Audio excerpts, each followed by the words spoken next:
Just last night, as of writing this video, we got to see a huge deep dive into the gameplay of Starfield, which has been on my mind ever since, and while it's not even been 24 hours yet, I don't think a game has stuck in my mind pre-release like this for a long time. I just don't get hyped for things anymore. I don't ever feel the anticipation for new games until night of release. I assumed it was really just part of being older and being busier and not having time to dwell on the hype train. But that might not be the case, because with Starfield, after this latest 45-minute showcase, I'm totally enamored. It looks like the next truly important video game release. If you want to see my full reaction to the entire showcase, I did stream it, so I'll link the VOD down in the description. It's my reaction to the entire Xbox showcase, but if you want to go to the Starfield bit, you can. It was a lot of fun, so there's that if you want it. Knowing Bethesda, I can't imagine a world where the game doesn't release in an entirely fucked state, but as long as there's substance underneath, I can probably live with that. I mean, we did it with Skyrim, right? And with Fallout 3, and with Oblivion, and with... But ignoring the potential of a buggy release, there is one element of its makeup as a game that has been a point of contention now since its initial reveal way back when, and that is that the game seems empty.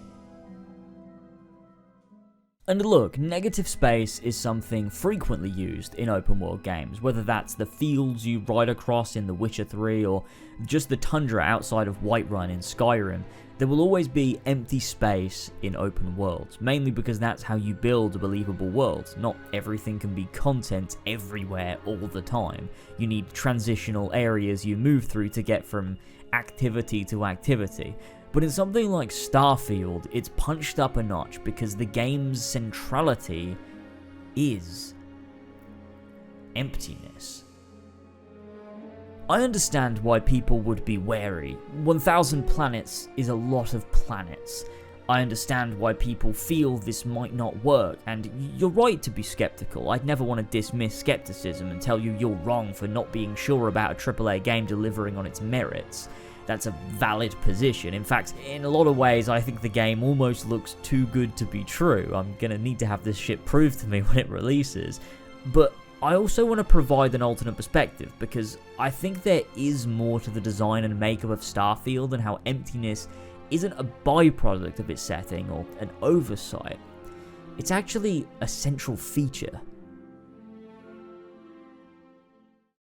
Mass Effect is one of my favourite franchises. It's one of my favourite fictional universes, and the way that it's structured is to get you to the point as quickly and efficiently as possible. You're aware you're within a larger galaxy, you know it exists, but you seldom visit it, experience it up front. You essentially fast travel to points of interest, and the clever writing and world building allows for the contextualization of your place within a much larger galaxy.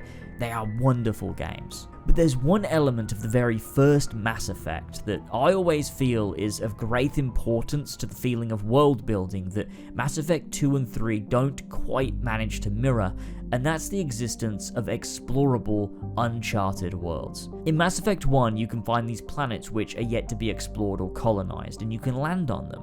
Get out your incredibly finicky truck and drive across the surface, finding tons of random little things, points of lore, stories to discover or follow up on, stuff to fight, but most importantly, isolation. These uncharted worlds are so different from the main story content that it's almost jarring, but in the best possible way something can be jarring, to allow for this ability to visualize the greater world that you've been moving around in so quickly. There are these corners of continents, on planets, in the corners of star systems, in the corners of a galaxy at large that exists, and you are sitting in one right now. It conveys a sense of scale that nothing else in Mass Effect truly does, in a way that's tangible before your eyes, and it's this that Starfield is also trying to achieve. Years later, with greater technology, it can truly go for that, with 1,000 different planets, with their climate and biomes being determined by their distance to the sun, with the planets all orbiting around a star, with their day and night cycle being influenced by that orbit. It creates a universe worth exploring, just to feel that feeling that Mass Effect managed to achieve 16 years ago in a totally new way. When you step out of your ship onto a new world for the very first time, that feeling will be immense. As you take your first steps somewhere you might end up calling home, as you explore the forests or deserts or snowy mountain peaks, as you discover the flora and fauna, it'll be the ultimate sense of immersion created by the fact that you could have landed on any planet, but you chose this one, and just by that chance alone, this is where you ended up. Chance is important to games like this, the chance that anything can happen, or nothing can happen. It's what makes the things you end up doing mean so much more. In Skyrim, you can walk from Whiterun to Windhelm and nothing might happen, but also, so much could happen too. It's a chance, it's not scripted, it's not curated or preordained. There are things that can just happen. And Starfield is the ultimate exploration of that design philosophy. By making every single planet explorable, it means there are a million chances for things to happen, but equally, as many chances for them to not. These chances are what govern Bethesda's worlds and what reel us back in every single time. Space was always the final frontier for the types of games that they make, and to push the foundations of a Bethesda game studio's game to its limits, and put to the test everything they've learned over the years of working with Elder Scrolls and Fallout. One of the key aspects of the simulation and exploration of space as a video game environment is isolation. To be in a vast sea of unknowns with undiscovered territory just within reach, to sit in your ship drifting in space, to gaze out at the stars and to feel alone. But it's not a fearful sort of alone, it's not loneliness, it's tranquil, it's calm, it's something that you can't really deliver in a smaller and more traditional open world, and this feeling alone is worth what Starfield is trying to accomplish. For you to be so far from any sense of civilization, to truly feel isolated and in a situation where you have to fend for yourself in places you didn't even know existed. This is the promise of Starfield, and this is how it uses emptiness in a way that bolsters the experience, to convey the sense of boundless freedom and vastness of space that only somewhere like space can actually offer. No Man's Sky is a game that acts as a close analog, and after the patches, updates and expansions, it's almost as if that game lost an element which made it resonate with me so much on release. The emptiness of No Man's Sky on release was one of the true alluring things about it. The vastness, but also the emptiness. It just gave you time to sit and reflect and think. Sadly, that allure was somewhat fleeting and at the cost of actual things to do. Starfield looks to remedy this by balancing your things to do with the opposite, and by doing so, you make nothing, you make emptiness, a core feature of your game's experience in a way that no other game can really do. I do think there is a game on a smaller scale that has come close to this feeling though, and that's Red Dead Redemption 2. It manages this sense of isolation and tranquility within the New Austin area. The entire game is set in a completely different part of the map, with organic events happening, stuff to stumble across, missions and quests and people to speak to. But when you go to New Austin, at the end of the game after you finish the epilogue, as you wander the plains or stroll through Armadillo or make your way down to Tumbleweed, you feel truly alone. It's not a sense this area ever gave off in Red Dead Redemption 1, I mean it's the main area of that game's map, it's where all the stuff happens, but in Red Dead Redemption 2, it's the total opposite. It's not the main map. It's this area that is so completely dead compared to the main world space. But that is precisely what makes it feel so completely alive. As you move around, you feel content to think, to ponder, to reflect. It's the video game equivalent to going for a walk in the woods at sunrise. Nobody else around, just you. It's somewhat transcendental without getting too deep. I'll point you over to a fantastic video specifically focused on how Red Dead Redemption 2 handles this concept by Jacob Geller. Odds are you've already seen it, or at least noticed it recommended. Go watch it, you really won't regret it.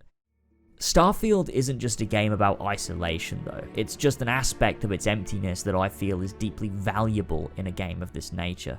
But what it also does is use emptiness to give the opposite more meaning. When you encounter something in the middle of nowhere in Skyrim, it feels meaningful because you feel like you stumbled across something totally random that you could have missed.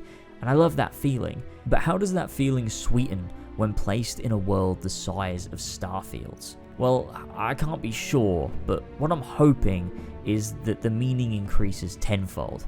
To be in the darkness of space and come across a ship that you can communicate with and potentially board for conversation. To be on a seemingly empty world and come across a settlement full of people to trade with, to talk to, with potentially quests to uncover. To dock at a space station and explore the huge interior, all of these things just waiting, not made for you but existing independent of you. You just happen to come along. There are so many more things that make Starfield exciting, from ship customization to the companion system to the character creation or even the main story, but those things are far more obviously fun. They're traditionally fun. But what I think truly sells this experience to me is the incredible magnitude of the world that creates such a unique feeling. In doing what they've done, in using emptiness, I feel Starfield is managing to create a truly immersive, grounded, and worthwhile open world space exploration RPG. This of course won't be for everyone. Some people just prefer snappy content, stuff to be happening every 40 seconds. That's fair too. But I genuinely value the ability to go off and just linger in places nobody else has ever been to feel the true sense of discovery and, in a way, find purpose, to lose yourself in a vast, unknowable void of chance. Thank you so much for watching this small, short video. I hope you enjoyed and liked what I had to say. There's plenty in Starfield that's exciting. I'm looking forward to a ton of different things from this game, but I think this was something that spoke to me when watching that Starfield Direct, which, like I said, you can check out my full reaction to that with the link in the description.